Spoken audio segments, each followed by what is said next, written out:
সকাল থেকে প্রচন্ড জ্বর আর মা এখন জলপট্টি দিচ্ছে। এটা হলো বিট নুন, তো এটা দিয়ে ভালো করে মিক্স করে নিচ্ছি। তাহলে কি হয় বলতো, যে 2 বালতি জামা কাপড় কেচেছি। আজকে যেহেতু গণেশ পুজো, তাই দেখো বাবা নিয়ে এসছে প্রসাদ। Hello everyone, good morning. আজকের দিনটা শুরু করলাম কিন্তু হেলদি একটা সকাল দিয়ে।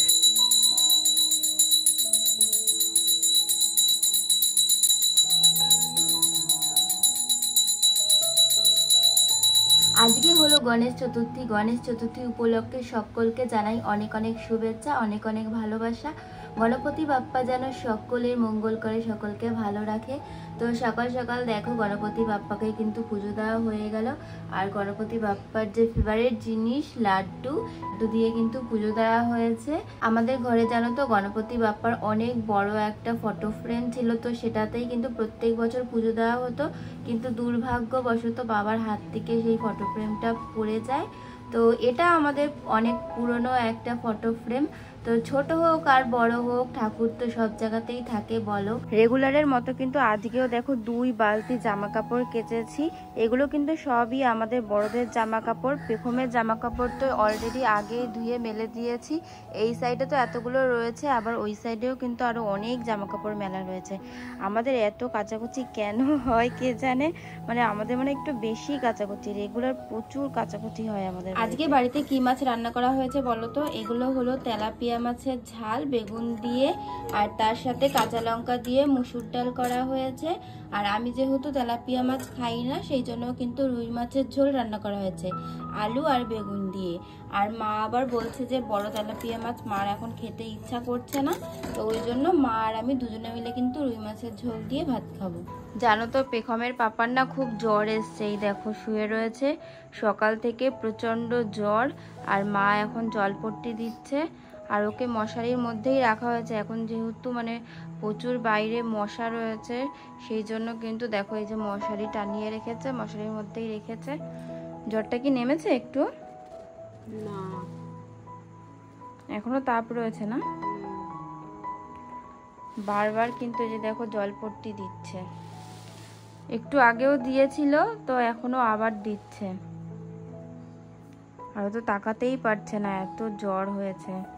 ওষুধও খেয়েছে কিন্তু ঘাম দিচ্ছে না, তাই না বলো মা?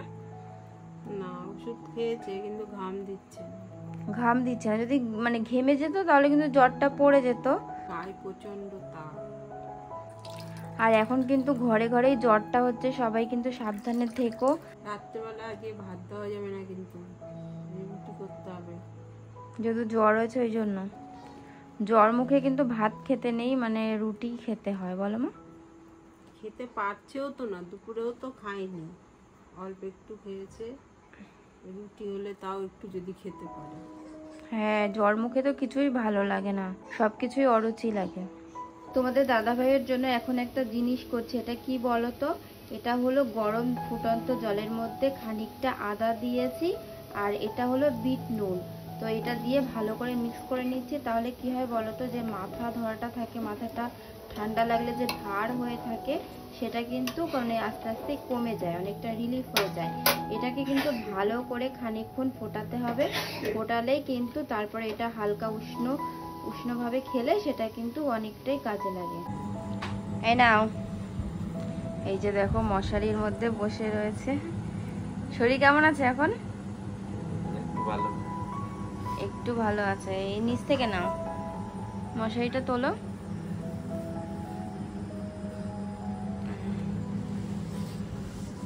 এটা খেয়ে নাও, অনেকটা দেখবা রিলিফ লাগবে, চোখ মুখ ছলছল করছে।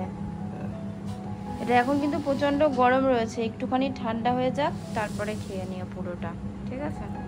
ফেলবা না কিন্তু, একটু আস্তে আস্তে করে খেয়ে নাও। আজকে যেহেতু গণেশ পুজো, তাই দেখো বাবা নিয়ে এসছে প্রসাদ, এই যে প্রসাদ।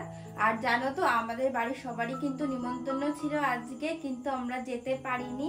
কি করে যাবো ওই বলো, মেয়ে তো ছোট রয়েছে, তো ওকে নিয়ে তো যাওয়া সম্ভব না। যদি আশেপাশের বাড়ি হতো তাহলে নয় 10-15 মিনিটের জন্য যাওয়া যেত, কিন্তু কিন্তু মানে দূরের রাস্তা হলে তো ওকে রেখে যাওয়া যায় না, কারণ ও তো বারবারই ওকে খাওয়াতে হয় সেই জন্য। আর এখনো পর্যন্ত তোলা ওকে কোনো কিছুই খাওয়াই না, তো সেই জন্য তো আরো বেশি সমস্যা হয়।